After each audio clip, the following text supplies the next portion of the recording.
The summer of 2001 in Elk City, Oklahoma, had been unusually dry. The sun clung to the cracked soil like a secret it refused to let go, and every evening the air smelled of dust and distance. It was a small town where everyone knew each other's names, where gossip traveled faster than the wind, and where nothing much ever changed, until 26-year-old Hannah Cole vanished one night after leaving a friend's house. Her disappearance unsettled the town in ways words could hardly describe. Hannah wasn't the kind of person who disappeared. She was reliable, kind, and steady, the type who brought cupcakes to church bake sales and volunteered at the library on weekends. Her smile had a warmth people remembered. When she didn't show up for work at the daycare the next morning, her boss thought maybe she'd overslept. By noon, that worry turned into something heavier. Calls went unanswered. Her small apartment was silent and her car wasn't in the lot. Within 24 hours, her parents reported her missing. Detective Mark Ellison, a local officer with nearly 2 decades of experience, took the call personally. He'd seen runaways, domestic disputes, and occasional crimes that broke the small-town peace. But Hannah's case felt different. It was quiet, too quiet. There were no witnesses, no signs of a struggle, and no clear direction.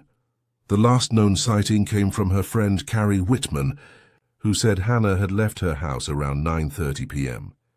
She said she was heading straight home, Carrie told police, her voice trembling. She didn't seem upset. She wasn't scared or anything, just tired. When officers canvassed the area, no one had seen her car drive by, no one heard anything unusual, and the road she would have taken was empty and dark. A week later, her car was found abandoned 10 miles away near an old service road that led to a cluster of grain silos. The driver's door was locked, and her purse sat on the passenger seat. Keys were gone. Investigators searched the area for days. Volunteers combed through fields. Ponds were drained. Helicopters hovered overhead scanning the terrain, but there was no trace of Hannah. The police called in state troopers, then the Oklahoma State Bureau of Investigation. Still nothing. Hannah's parents, Samuel and Carol Cole, clung to each other as the weeks stretched into months. They handed out flyers, spoke to reporters, and appeared on local news stations pleading for help. "Someone out there knows something," Carol said tearfully during one interview. "Please, please, just tell us where our daughter is," but the calls never came. Leads dried up. People whispered theories, an abduction by a stranger. Maybe she'd left town voluntarily, but nobody really believed that. Hannah was rooted to Elk City. Her family was here, her job, her friends, her life. By the winter of 2002, the case went cold. Detective Ellison kept her file on his desk long after others had moved on. Sometimes he would reopen it late at night, staring at the same photos. Hannah's smiling face, the car by the dirt road, the empty field where searchers had knelt in prayer. Every time he thought he'd found a thread, it unraveled. In 2004, a hunter discovered a single shoe about 2 miles from where her car had been found. The model matched one Hannah owned, but no further evidence connected it to her. DNA testing was inconclusive. Technology back then limited compared to what would come years later. As years passed, life in Elk City moved forward, but never fully recovered. Hannah's parents moved to a smaller home near the town's edge, away from the constant reminders. The daycare where she'd worked replaced her, but her photo still hung on the bulletin board, a smiling young woman frozen in time. In 2009, Ellison retired. He took with him memories of cases that haunted him, but Hannah's stood apart. "It's the one that keeps me awake," he told his wife once. "The one I can't let go." For the next decade, the case remained untouched. Files sat in storage, evidence boxes stacked neatly, tagged and sealed. New detectives joined the department. Technology advanced. But the small-town budget rarely allowed deep dives into cold cases. Then, in 2020, something unexpected happened. A new detective named Lena Ortiz was assigned to review unsolved cases in the county. She was methodical, curious and unafraid of the details that others overlooked. When she pulled Hannah Cole's file, she noticed something odd. A small evidence envelope labeled Miscellaneous Debris, Vehicle Interior. Inside was a small fabric fiber and a faint trace of blood detected during the original search but never analyzed further. Lena requested modern DNA testing. Weeks later, the results came back. Partial female DNA confirmed as Hannah's, but there was also a faint trace of another profile, male, unidentified. That fragment was too degraded for full sequencing, but it was something. She submitted the unknown profile to CODIS, the National DNA Database. There was no match. Still, it reignited interest. Local media began covering the Hannah Cole mystery again. Old witnesses were re-interviewed, friends and former co-workers revisited by police. One name kept surfacing, a man named Darren Klein, who used to work maintenance near the silos, where Hannah's car had been found. Back in 2001, Darren had been questioned briefly. He'd said he was home that night and his wife confirmed it. There was no evidence linking him to Hannah. He'd since divorced and moved out of state. Detective Ortiz decided to revisit him. She tracked him down in Kansas, where he now worked as a truck mechanic. When she showed up unannounced, Darren looked startled. "That case again?" he said. "It's been years." He denied any involvement, but Lena noticed something, a nervous habit, the way his hand trembled when she mentioned the car. He said he barely remembered her name, yet when asked specific details, he hesitated, as if trying to recall something he wished he'd forgotten. She didn't press further that day, but left with a feeling she couldn't shake. 2 months later, Lena got a call from an unexpected source, Darren's ex-wife, Monica Grant. She said Darren had recently called her ranting about the past. He'd been drinking, talking about things buried in the fields and how no one would ever find her. Monica thought it was just guilt or nonsense until she saw a local TV segment about Hannah's case. That's when she called detectives. Ortiz obtained a warrant to search Darren's old property near the silos. Ground-penetrating radar revealed soil disturbances near a drainage area behind an old shed. When the dig began, they unearthed fragments of bone, pieces of fabric, and a silver necklace with an engraved charm, matching the one Hannah's parents had described from 2001. The remains were sent to the state crime lab. Days later, DNA confirmed the truth. They belonged to Hannah Cole. The announcement shook Elk City like a storm. For 22 years, the mystery had haunted families, friends, and neighbors. Now there was finally an answer, but still no confession. Darren was brought in for questioning. He denied everything, saying someone must have planted the evidence, but Ortiz knew better. She'd spent months studying his background, his pattern of behavior, and the subtle inconsistencies in his earlier statements. When she confronted him with the necklace, his composure cracked. His breathing quickened, his voice broke. "I didn't mean to," he whispered once before demanding a lawyer. It wasn't a full confession, but it was the beginning of one. The next few weeks turned the case into statewide news. The Oklahoma Bureau of Investigation joined in, reviewing the evidence with modern forensic tools. Tiny fibers found in Hannah's car were matched to Darren's old work uniform. Soil from the car's undercarriage matched the composition of the land behind Darren's shed. Piece by piece, the picture became clearer. The confession came months later, but not in an interrogation room. It came when Darren, now in custody awaiting trial, requested to speak with a chaplain. In a quiet prison chapel, he finally told the truth. He had offered Hannah a ride that night, claiming his truck had broken down nearby. When she stopped to help, an argument broke out. Something about money he owed her for babysitting his niece. It escalated, fast and brutal. "I didn't plan it," he told the chaplain, tears streaming down his face. "I panicked. I didn't know what to do," the chaplain informed authorities. For the first time in 2 decades, the words everyone had waited to hear were spoken, a confession. When news reached Hannah's parents, they didn't cry. Not at first. They sat quietly holding hands, trying to comprehend the weight of 24 years compressed into a single truth. The relief was sharp, almost painful. Carol later told a reporter, "It doesn't bring her back, but it brings peace. And peace is something we thought we'd never feel again." By 2025, Darren Klein was convicted of second-degree murder and sentenced to life imprisonment. Hannah's case became one of Oklahoma's most notable examples of persistence, of a confession that finally exposed what had been buried in silence and soil for more than 2 decades. And in Elk City, people still speak her name with a mix of sadness and strength, because for them, Hannah's story isn't just about tragedy. It's about endurance. The belief that even after years of darkness, truth will rise, no matter how deeply it's buried. The weeks following Darren Klein's arrest were a strange mixture of relief and disbelief for the people of Elk City. The town that had once been cloaked in whispers now found itself under a harsh spotlight. News vans lined the streets near the courthouse. Reporters from Oklahoma City and Tulsa interviewed anyone who had known Hannah Cole, and the name that had once been spoken in hushed tones was suddenly everywhere. For the Cole family, the discovery of their daughter's remains had brought answers but not closure.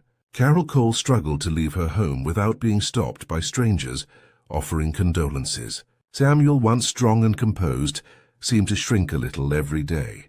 They had waited 24 years for truth, but when it finally came, it left behind a hollow ache.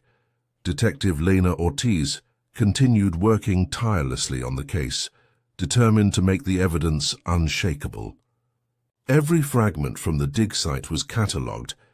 Every photograph, every soil sample, every fiber, she handled it all with a quiet reverence.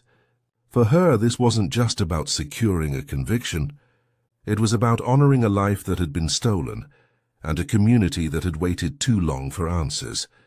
She met often with the district attorney, Michael Torres, a pragmatic but fair prosecutor who had made a career out of building airtight cases. Together, they reviewed the evidence timeline from 2001 to the present. Some parts were infuriating: missed leads, lost opportunities, evidence that could have spoken years earlier if technology had been ready. Still, what they had now was undeniable. The necklace, the soil, the fabric fibers, and Darren's trembling words to the chaplain. Each detail formed a story that was finally complete. When the case went to court, the community filled the benches. Reporters stood outside capturing live coverage, and locals followed updates online. It wasn't just a trial.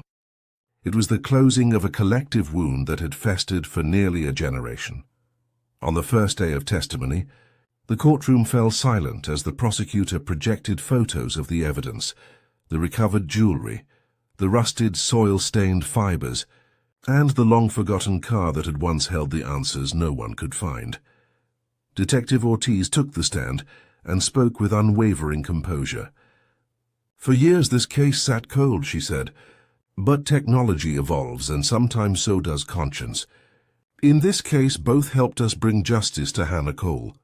Her words hung in the air, a blend of truth and quiet triumph. When the defense took their turn, they tried to argue that Darren's confession wasn't admissible, that the chaplain's statement violated confidentiality. The courtroom waited anxiously as legal arguments were made, but the chaplain himself testified, explaining that Darren had willingly asked for his words to be shared. He'd said he wanted to make things right before it was too late. That changed everything when Darren entered the courtroom for the first time. People hardly recognized him. The man once known for fixing tractors and small engines looked frail, pale, and defeated. His eyes avoided the crowd, and his shoulders slumped as if the weight of what he'd done was crushing him. Reporters described him as broken. The prosecution painted a meticulous picture of that night in 2001. Through evidence, they reconstructed how Hannah had stopped to help, how an argument had erupted, and how in panic Darren had struck her. When he realized what he'd done, He hid her body, cleaned his truck, and carried on as if nothing had happened. For years he'd driven past the silos, living with the secret, buried just a few yards from where he worked. People who once called him quiet and polite began recalling moments that now seemed sinister. His sudden temper, his long absences, his avoidance of police checkpoints. The emotional climax came when Hannah's mother, Carol, testified. She spoke softly, her voice trembling as she recounted the moment she learned her daughter had been found. "I spent years waking up every morning, thinking maybe today she'll walk through the door," she said. "And when they told me they found her, I finally knew she wasn't coming home, but at least I knew where she was." The courtroom wept with her. Even the judge paused before calling for a recess. Outside, the story dominated state headlines. It wasn't just about one murder anymore. It became a reflection of time, technology, and the power of truth to resurface no matter how deeply it's hidden. The phrase "buried truth" became the tagline for countless articles, local documentaries, and podcasts. Detective Ortiz avoided the media attention. She spent her days reviewing similar cold cases, using what she'd learned from Hannah's file. Her persistence had inspired other departments to reopen their own long-forgotten investigations. Across Oklahoma, families who had lost loved ones decades earlier began calling her office, asking if maybe, just maybe, she could look into their cases too. Back in Elk City, the Cole family started preparing for sentencing. They didn't attend every hearing. Some days it was too painful, but they were there for the final one. The day Darren stood to hear his sentence, the room was packed. Every bench was filled, every corner occupied. Before the judge spoke, Darren's attorney asked if his client could say something. For a moment there was silence, and then Darren turned to face the Cole family. His eyes were wet, his hands trembling. "I can't undo it," he said quietly. "I've thought about that night every day. I wish I could take it back." "I'm sorry." Carol didn't respond. She simply looked at him, tears falling silently down her face. The judge's voice broke the stillness. "For the murder of Hannah Cole, this court sentences you to life imprisonment without the possibility of parole." It was over. Outside, the air was thick with summer heat, much like it had been the night Hannah disappeared. The courthouse steps were crowded with reporters, cameras flashing, microphones extended. But Carol and Samuel didn't stop to speak. They walked hand in hand to their car, the noise fading behind them. In the following weeks, Hannah's remains were laid to rest in a small cemetery on the edge of town. Dozens of people attended, friends, co-workers, neighbors, and even people who had never met her but had followed her story for years. As the wind swept across the open fields, the sound of cicadas filled the silence. Detective Ortiz stood near the back, her hands clasped. She'd attended many funerals in her career, but this one felt different. It wasn't just closure. It was a testament to how truth, no matter how long buried, will eventually find its way to the surface. After the service, she spoke briefly with Carol. "Thank you for not giving up," Carol said softly. "You gave us our daughter back." Ortiz nodded, unable to find words. In the weeks that followed, Elk City began to move forward again. The community held a candlelight vigil outside the library where Hannah had volunteered. Children drew hearts with her name in chalk along the sidewalks. The daycare where she had once worked planted a tree in her memory, its roots sinking deep into the same soil that had once held so much pain. And yet, the story didn't fade. It became part of local history, a constant reminder of loss, justice, and the enduring reach of truth. Even in silence, Hannah's presence lingered. Her story lived in the way people locked their doors a little earlier at night, in how parents told their children to stay safe, and in how the townspeople looked at each other with a deeper sense of awareness. For the Cole family, peace came slowly, in fragments. Some days it felt real. Others it slipped away. But they learned to live with it, to smile again, to tell stories of who Hannah was, not just how she died. By the fall of 2025, 24 years after that night, Elk City had changed. The dusty roads had new streetlights, the old silos were repainted, and the abandoned service road where Hannah's car had been found was now a small park with a memorial stone engraved with her name. Beneath it were the words her mother chose, "Time cannot hide truth," and for everyone who passed by, it stood as a promise, a quiet reminder that even in the smallest towns, even after years of silence, justice will always find its way home. The courtroom in Norman, Oklahoma, was silent that morning in early 2023. Reporters filled the benches, their pens ready, cameras positioned outside for when the verdict came. After more than 2 decades, the story that began on a quiet dirt road had found its way into the heart of justice. On one side of the courtroom sat the family of 26-year-old victim, Hannah Pierce, the young daycare teacher whose laughter once echoed through every child she taught. On the other sat Daniel Lutz, now in his late 40s, a man whose face had grown worn and tired, carrying the weight of what he'd hidden all these years. As the prosecutor delivered closing arguments, the jury listened to the calm, steady voice describing how the evidence had finally connected every piece.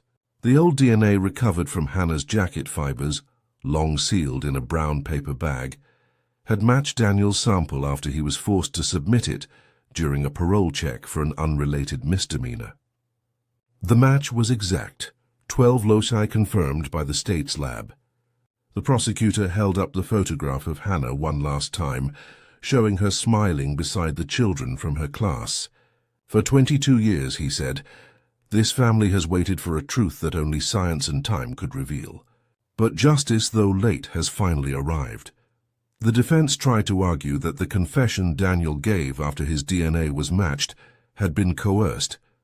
They played the interview footage from the 2021 interrogation. In it, Daniel had broken down after nearly 9 hours of questioning, his voice trembling as he said the words no one could forget. "I didn't mean to hurt her. I just wanted her to stop screaming." The detective leaned forward, whispering, "Tell me where you left her necklace." Daniel muttered that it had fallen into the ditch where he'd dragged her body off the road. When officers returned to that area months later, using ground-penetrating radar, they had found a chain, tarnished, broken, still attached to a small heart-shaped pendant, engraved with the initials HP. The jury didn't take long after that. When the foreman rose to announce the verdict, the entire room seemed to hold its breath. "We, the jury, find the defendant, Daniel Lutz, guilty of first-degree murder." A gasp filled the air, half relief, half heartbreak. Hannah's mother, Margaret Pierce, closed her eyes, tears falling silently. Her husband, Richard, placed his hand over hers and whispered, "She can rest now." The courtroom erupted softly with murmurs and sighs, the kind that mix sorrow and peace together after years of waiting. Outside, the cold wind brushed through the trees as the press surrounded the Pierce family. Margaret stood in front of the microphones and said, "For 22 years I prayed for one thing, to know who took my daughter's smile from this world. Today I got my answer. It won't bring her back, but it brings peace." Her voice cracked but carried warmth, the kind that makes strangers stop and listen. To every parent still waiting for answers, don't give up. The truth has a way of finding light, even when it's buried deep. Detectives later revealed that Daniel had been questioned briefly back in 2001, but was let go because his name didn't come up in the initial database, and his truck was sold a week after Hannah's disappearance. He had quietly left town in 2003, moved to Texas, changed jobs, and started a new life. It was only in 2019, when the Oklahoma Bureau of Investigation re-examined the case through a new DNA initiative, that they revisited old evidence. The cigarette butt found near Hannah's car door had been preserved, barely intact. Technology that didn't exist 2 decades earlier extracted a viable DNA strand. The partial match led to Daniel's distant relative, traced through a genealogy database. From there, detectives narrowed the family tree until his name surfaced again. The pieces had been there all along. It just needed time to connect. When the truth finally surfaced, it changed the way locals in Norman remembered those early 2000s. For years, Hannah's story had been told as one of heartbreak, her photo framed in the town library, her memorial scholarship helping children attend preschool. But now it also became a story of perseverance, of how a single piece of DNA on a cigarette filter could resurrect justice from the dust of time. Retired Detective Frank Myers, who'd worked the case originally, attended the sentencing hearing. "When we first started," he said, "we had no idea how science would evolve. If you told me back in 2001 that a cigarette butt could solve a murder 20 years later, I'd have laughed. But this is why we never stop collecting evidence, because time doesn't erase truth. It just hides it for a while." In prison, Daniel reportedly keeps to himself. In one of his interviews, he said, "I see her face every night. I don't know why I did it. I just remember panic." But remorse, many said, doesn't erase what he took from that small town. He was sentenced to life without the possibility of parole. The judge's final words were simple yet heavy. "For 2 decades you walked free while this family carried your secret. That freedom ends today." Every November, the Pierce family gathers near Lake Thunderbird, where Hannah used to take her students for nature walks. They bring flowers, release balloons, and tell stories about her. Children she once taught now bring their own kids, sharing how she made them feel safe and seen. Margaret always says the same thing. She was love. Pure love. And that's how she's remembered. Not for the night that took her life, but for the light she left behind. The case became part of the Oklahoma Bureau's annual training material for cold case investigators. It showed how persistence and forensic advancements could bring closure to families long after hope fades. Investigators who had joined the force after 2001 studied it as a reminder that no file is truly closed. One of the youngest detectives on the team said, "This case changed how I see the job. It's not about arrest numbers, it's about the names written on those old folders. Each one of them deserves a voice." As the years passed, Hannah's story reached beyond Oklahoma.